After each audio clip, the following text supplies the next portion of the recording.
ನಮಸ್ಕಾರ. ಪ್ರಜಾರಾಜ್ಯ ಕನ್ನಡ ನ್ಯೂಸ್ಗೆ ಸ್ವಾಗತ. ನಾನು ರಾಮಗೌಡ ಪಾಟೀಲ್. ನಮ್ಮ ಭಾರತ ದೇಶದಲ್ಲಿ ಪ್ರತಿಯೊಬ್ಬ ಪ್ರಜೆಯು ಇಂದು ಸ್ವತಂತ್ರವಾಗಿ ಮತ್ತು ಗೌರವದಿಂದ ಬದುಕುತ್ತಿದ್ದರೆ ಅದಕ್ಕೆ ಡಾಕ್ಟರ್ BR ಅಂಬೇಡ್ಕರ್ ಅವರು ನೀಡಿದ ಸಂವಿಧಾನವೇ ಕಾರಣ. ನಿಡಸೋಶಿಯ ಪರಮ ಪೂಜ್ಯ ಶ್ರೀ ನಿಜಲಿಂಗೇಶ್ವರ ಮಹಾಸ್ವಾಮಿಗಳು.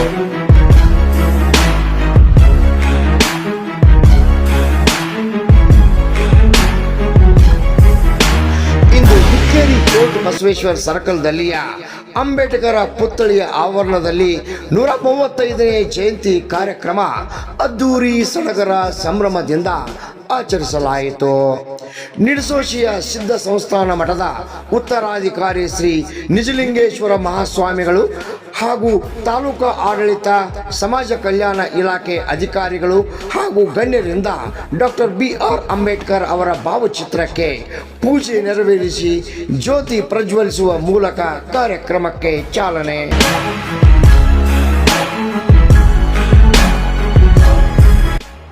ಇದೇ ವೇಳೆ ಪರಮ ಪೂಜ್ಯ ಶ್ರೀ ನಿಜಲಿಂಗೇಶ್ವರ ಮಹಾಸ್ವಾಮಿಗಳು, ಪುಟ್ಟ ಪುಟಾಣಿ ಮಕ್ಕಳು, ಗಣ್ಯರು ಮಾತನಾಡಿ ಡಾಕ್ಟರ್ ಬಾಬಾ ಸಾಹೇಬ್ ಅಂಬೇಡ್ಕರ್ ಅವರು ಕೊಟ್ಟ ಸಂವಿಧಾನದಿಂದಲೇ ನಾವೆಲ್ಲರೂ ಇಂದು ಜನತೆಯಿಂದ ಬದುಕುತ್ತಿದ್ದೇವೆ. ಅವರ ಹಾದಿಯಲ್ಲಿ ನಡೆಯುವುದೇ ನಾವು ಅವರಿಗೆ ಸಲ್ಲಿಸುವ ನಿಜವಾದ ಗೌರವ. ನಮ್ಮ ಭಾರತ ದೇಶದಲ್ಲಿ ಪ್ರತಿಯೊಬ್ಬ ಪ್ರಜೆಯು ಇಂದು ಸ್ವತಂತ್ರವಾಗಿ ಮತ್ತು ಗೌರವದಿಂದ ಬದುಕುತ್ತಿದ್ದೇವೆ.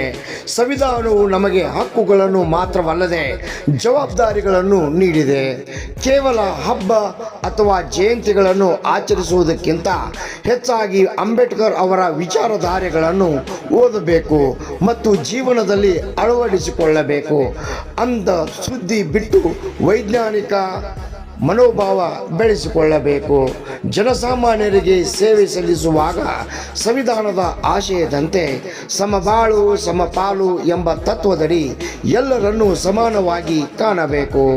ಸಮಾಜದ ಪ್ರಗತಿಗೆ ಶಿಕ್ಷಣವೇ ಮೂಲಾಧಾರ. ಹೀಗಾಗಿ ಮಕ್ಕಳಿಗೆ ಗುಣಮಟ್ಟದ ಶಿಕ್ಷಣ ನೀಡಬೇಕೆಂದು ಇದೇ ವೇಳೆ ಹೇಳಿದರು.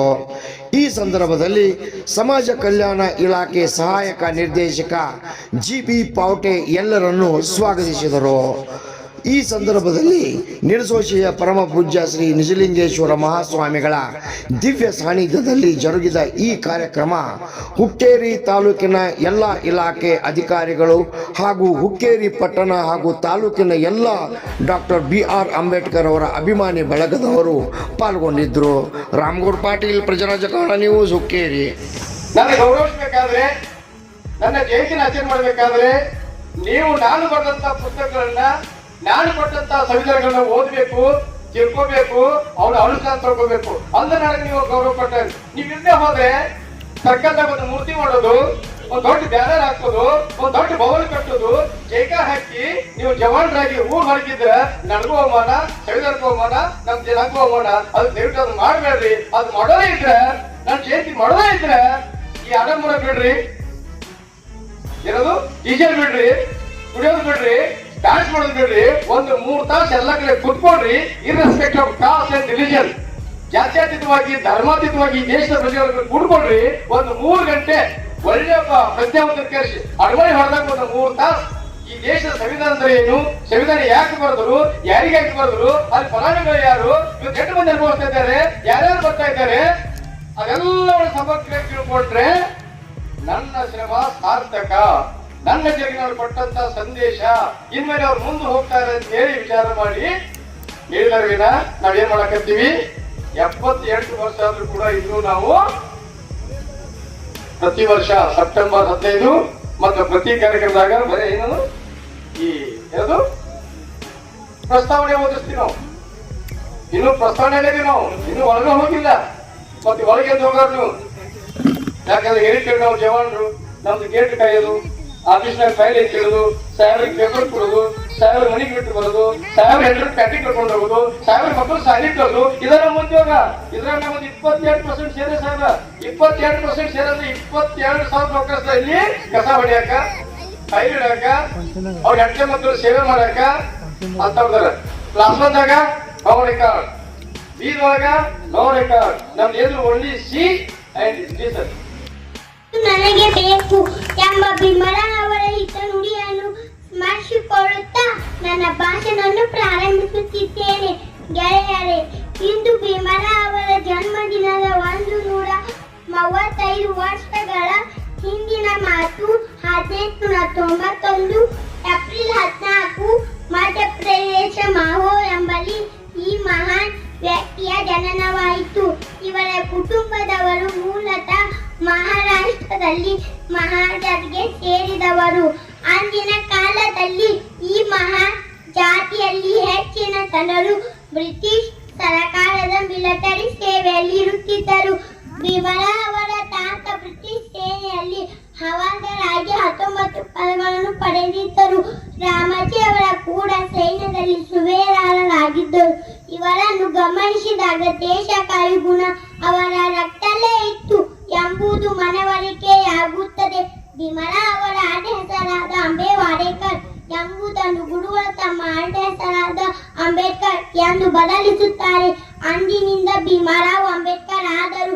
ಕಷ್ಟ, ನೋವು, ಕೌಟುಂಬಿಕ ಸಮಸ್ಯೆ ಮುಂತಾದ ಸವಾಲುಗಳ ನಡುವೆಯ ವಿದೇಶಕ್ಕೆ ತೆರಳಿ 1922ರಲ್ಲಿ ಡಿಎಸ್ಸಿ ಮತ್ತು LLD ಪದವಿಗಳನ್ನು ಗಳಿಸುತ್ತಾರೆ.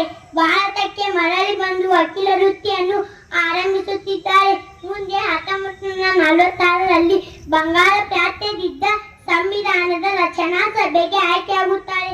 ಹಾಗೆ 1947ರಲ್ಲಿ ಸಂವಿಧಾನದ ಕರಡು ಸಮಿತಿಗೆ ಅಧ್ಯಕ್ಷರಾಗಿ ನೇಮಕಗೊಂಡು ಸತತವಾಗಿ 3 ವರ್ಷಗಳವರೆಗೆ ಸಂವಿಧಾನ ಶಿಲ್ಪಿ ಎಂದು ಬರೆದು ಸಂವಿಧಾನದ ಮುಗಿಸಿ ಭಾರತಕ್ಕೆ ಅರ್ಪಿಸುತ್ತಾರೆ.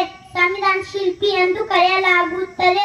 ದೇಶ ಅಂಬೇಡ್ಕರ್ ನೀವೇ ಸಂವಿಧಾನ ಬರೀಬೇಕು ಅಂತ ಹೇಳಿದಾಗ ಅಲ್ಟಿಮೇಟ್ಲಿ ಡಾಕ್ಟರ್ ಕಮಿಟಿ ಚೇರ್ಮನ್ ಆಗಿ ಅಂಬೇಡ್ಕರ್ ಅವರು ಸೆಲೆಕ್ಷನ್ ಆದ್ರು. ಅವ್ರ ಜೊತೆಗೆ 7 ಮಂದಿ ಸದಸ್ಯರನ್ನ ನೇಮಕ ಮಾಡಿದರು.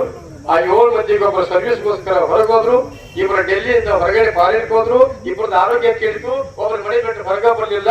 ಸೊ ನಮಾಜ್ ಮಾಡಕ್ ಹೋಗಿ ಮಸೂದಿ ಕಾಲೇಜ್ ಬಿದ್ದಂಗ ಬೀಗ ಡಾಕ್ಟರ್ ಕಮಿಟಿ ಚೇರ್ಮನ್ ಅಂಬೇಡ್ಕರ್ ಒಬ್ಬರೇ ಬರಿಬೇಕಾಗಿತ್ತು.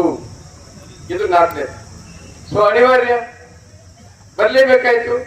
ಸೊ ಈ ದೇಶ ಸಂವಿಧಾನ ಬರೋಸ್ಕರ ಬಾಬಾ ಸಾಹೇಬ್ ಅಂಬೇಡ್ಕರ್ ತಮ್ಮ ಹೆಂಡತಿ ಮಕ್ಕಳನ್ನ ಕಳ್ಕೊಂಡ್ರು, ತಮ್ಮ ಆರೋಗ್ಯ ಕಳ್ಕೊಂಡ್ರು, ತಮ್ಮ ಸುಖ ಸಂತೋಷ ಕಳ್ಕೊಂಡ್ರು, ತಮ್ಮ ಸಂಪಾದನೆ ಕಳ್ಕೊಂಡ್ರು. ಈ ದೇಶ ಜನರ ಕಲ್ಯಾಣಕ್ಕಾಗಿ 2 ವರ್ಷ 11 ತಿಂಗಳು 18 ದಿವಸ ರಾತ್ರಾಗ್ಲಿ ಕಣ್ಣಾಗಿ ಎಣ್ಣೆ ಬಿಟ್ಕೊಂಡು ಈ ದೇಶದ ಸಂವಿಧಾನ ಬರೆದು ಮೂಲ ಸಂವಿಧಾನ 225 ಕಲಂ 12 ಅಧ್ಯಾಯ 6 ಸೂಚಿಗಳನ್ನ ತಯಾರು ಮಾಡಿ ಕಮಿಟಿಗೆ ಸಬ್ಮಿಟ್ ಮಾಡಿದ್ರು. ಯಾವ ಕಮಿಟಿಗೆ? ಕಾನ್ಸ್ಟಿಟ್ಯೂಷನ್ ಅಸೆಂಬ್ಲಿ ಕಮಿಟಿಗೆ. ಕಾನ್ಸ್ಟಿಟ್ಯೂಷನ್ ಕಮಿಟಿ ಸಂವಿಧಾನ ಒಪ್ಕೋಬೇಕು, ಒಪ್ಕೊಳ್ಳೋರಿಗೆ ಗುರುಗಳೇ 162 ಚರ್ಚೆ ಆಗ್ತದ. ಎಷ್ಟು? 160 ಚರ್ಚೆ ಆಗ್ತದ. ಸಂವಿಧಾನ ಕೇವಲ 395 ಕಲಂ ಈಗಿರೋದು, 22 ಅಧ್ಯಾಯ 12 ಪ್ರಚ್ಛೇದಗಳು. ಆದ್ರ ಕಾನ್ಸ್ಟಿಟ್ಯೂಷನ್ ಅಸೆಂಬ್ಲಿ ಮತ್ತು ಸಂವಿಧಾನ ಚರ್ಚಾ ಸಂಪುಟಗಳು 10 ಅದಾವು. ಒಂದೊಂದು ಸಂಪುಟ 500 ಪೇಜ್ ಇದೆ. ಅದ್ರ ಎಷ್ಟದು? ಸುಮಾರು 20,000 ಪುಟ ಸಂವಿಧಾನ ಒಳಗೋಗ್ಬೇಕು, ಹೊರಗೆ ಕಳಿಸ್ಬೇಕು, ಒಳಗೆ ತಗೋಬೇಕು, ಹೊರಗೆ ಕಳಿಸ್ಬೇಕು. 168 ಚರ್ಚೆ ಆಗಿ ಕೊನೆಗೆ ಒಪ್ಕೊಂಡ್ಬಿಟ್ರು. ಅದೇ ಯಾವಾಗ? ನವೆಂಬರ್ 26, 1949 ನವೆಂಬರ್ ಫಿಕ್ಸ್ ಆಯ್ತು. ಬಟ್ ಮತ್ತೆ ಕಾಂಗ್ರೆಸ್ ಒಂದು ಅಡ್ಡ ಬಂತು. ನಮ್ ದೇಶದಾಗ ಬರಂತಂದ್ರೆ ಎಲ್ಲರಿಗೂ ದೇವರು, ಧರ್ಮ, ಮಂತ್ರ, ತಂತ್ರ, ಕುತಂತ್ರ ಮೂರ್ತ ಬೇಕು. ನೀವೇನೇ ಮಾಡ್ರಿ, ಸತ್ರು ಮೂರ್ತಿ ಬೇಕು, ಹುಟ್ಟಿದ್ರು ಮೂರ್ತಿ ಬೇಕು, ಊಟ ಮಾಡ್ಬೇಕಾದ್ರೆ ಮೂರ್ತಿ ಬೇಕು, ತಾಳಿ ಕಟ್ಟಬೇಕಾದ್ರೆ ಮೂರ್ತಿ ಬೇಕು, ಮನಿ ಕಳಿಸ್ಬೇಕಾದ್ರೆ ಮೂರ್ತಿ ಬೇಕು, ಮಕ್ಕಳು ಹಿಡಿಬೇಕಾದ್ರೆ ಮೂರ್ತಿ ಬೇಕು, ಹೆಸರು ಹಿಡಬೇಕಾದ್ರೆ ಮೂರ್ತಿ ಬೇಕು. ಕೊನೆಗೆ ಸತ್ತ ಮೇಲೆ ಒಳ್ಳೆ ಮೂಟ ಸತ್ತನೋ ಕೆಟ್ಟ ಮೂಟ ಸತ್ತನೋ, ಶೂದ್ ಕಟ್ಟೆ ಒಳ್ಳೆದ ಇದಕ್ಕೂ ಮೂರ್ತಿ ಬೇಕು ನಮ್ಗೆ ಇಂಡಿಯಾದಾಗ. ಇದು ಭಾರತದ ದರಿದ್ರತನ, ಬೌದ್ಧಿಕ ದರಿದ್ರತನ. ಸೊ ಇಂತಹ ಸಂದರ್ಭದಲ್ಲಿ ಅವರಿಗೆ 3 ತಾಟು ಬಂತು. ಮತ್ತದು 27 ನಂಬರ್ 14 to 26 January 1950 ಶಿಫ್ಟ್ ಆಗಿಬಿಡ್ತು. ಕೊನೆಗೆ ಅವತ್ತು 3 ಕೂಡಿ ಬಂತು.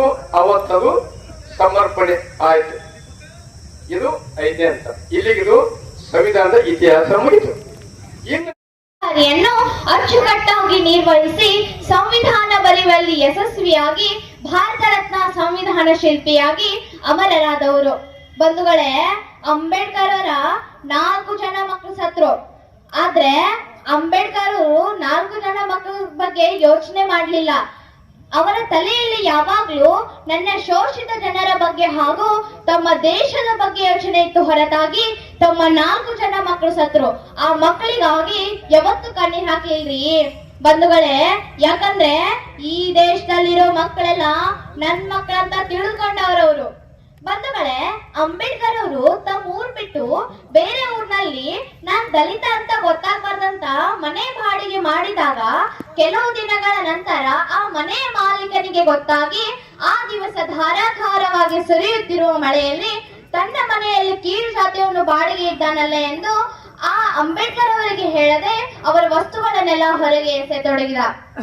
ಬಂಧುಗಳೇ, ಅಂಬೇಡ್ಕರ್ ಅವರಿಗೆ ನೋವಾಗಿರುವುದಂದ್ರೆ ಅವರನ್ನು ಹೊರಗೆ ಹಾಕಿದ ಅನ್ನುವುದಕ್ಕಲ್ಲ, ಪುಸ್ತಕಗಳಿಗಾಗಲ್ರಿ, ವಸ್ತುಗಳಿಗಾಗಲ್ರಿ, ಅವರು ಕಷ್ಟಪಟ್ಟು ಓದಿ ಬರೆದ ಪುಸ್ತಕಗಳಿಗಾಗ್ರಿ. ಬಂಧುಗಳೇ, ಆ ದಿವಸ ಅವ್ರ ಮೈ ಮೇಲೆ ಹಾಕಿಕೊಂಡಿರುವ ಬಟ್ಟೆಯನ್ನು ಆ ಪುಸ್ತಕಗಳ ಮೇಲೆ ಮುಚ್ಚಿ ಬಿಕ್ಕಿ ಬಿಕ್ಕಿ ಹತ್ರು. ಆ ಘಟನೆಯನ್ನು ಕೇಳಿದ್ರೆ ಮರೆಯೋ ಹಂಗಿಲ್ರಿ.